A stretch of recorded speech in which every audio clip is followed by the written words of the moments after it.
আজকে তৈরি করব আমের আচার। আমের আচার তৈরি করার জন্য আমি আমগুলোকে স্লাইস করে কেটে নিয়েছি। এখন চুলায় একটি প্যান বসিয়ে প্রথমে আমি ভাজা মশলাটা তৈরি করে নিব। ভাজা মশলা তৈরি করার জন্য 4টি শুকনা লঙ্কা আর সামান্য মেথি নিয়েছি। শুকনা লঙ্কাগুলো একটু হালকা ভেজে তারপর অন্য মশলাগুলো দিয়ে দেব। শুকনা লঙ্কাগুলো হালকা ভাজা হয়ে গেছে। এখন আমি দিয়ে দেব সজ আর কিছুটা জিরা। আমি একসাথে সবগুলো ভেজে নেব। আর দিয়ে দিব 1 চা চামচ কালো পাঁচফোড়ন। মশলা থেকে সুন্দর স্মেল চলে আসছে।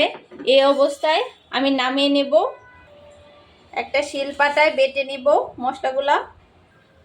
চুলায় একটি প্যান বসিয়ে দিয়েছি। এখন কিছুটা সরিষার তেল ঢেলে দিব আর 2টা শুকনো লঙ্কা, একটা তেজপাতা আর কিছুটা পাঁচফোড়ন দিয়ে দিব। পাঁচফোড়ন লাল হয়ে এসেছে। এই অবস্থায় আমি আমগুলা দিয়ে দিব।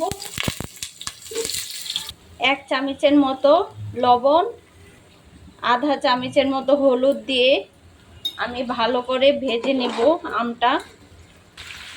আমটা ভাজা হয়ে গেছে। এই অবস্থায় আমি চিনি দিয়ে দিব। এখানে আমি হাফ কেজির মতো চিনি ব্যবহার করেছি।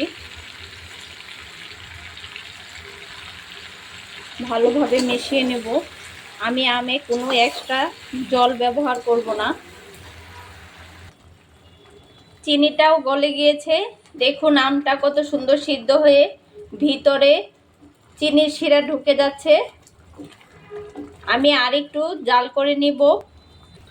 আমার আচারটা প্রায় তৈরি হয়ে এসেছে। দেখুন চিনি আর আম কত সুন্দর মিশে এসেছে। এই অবস্থায় আমি চুলাটা অফ করে দিব। ভাজা মশলাটা আমি আধা ভাঙা করে গুঁড়ো করে রেখেছিলাম, সেটা উপর থেকে ছড়িয়ে ভালোভাবে মিশিয়ে নেব।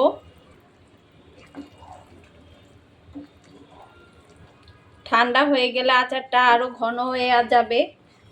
এই আচারটা আমরা ফ্রিজে যদি সংরক্ষণ করি 1 বছরের মতো রাখা যাবে। তবে রুম টেম্পারেচারে রাখলে 6 মাসের মতো রাখা যাবে। দেখুন কত সহজে তৈরি হয়ে গেল আমের আচার। ভালো লাগলে লাইক, কমেন্ট ও শেয়ার দিয়ে ফলো দিয়ে পাশে থাকবেন। বাই।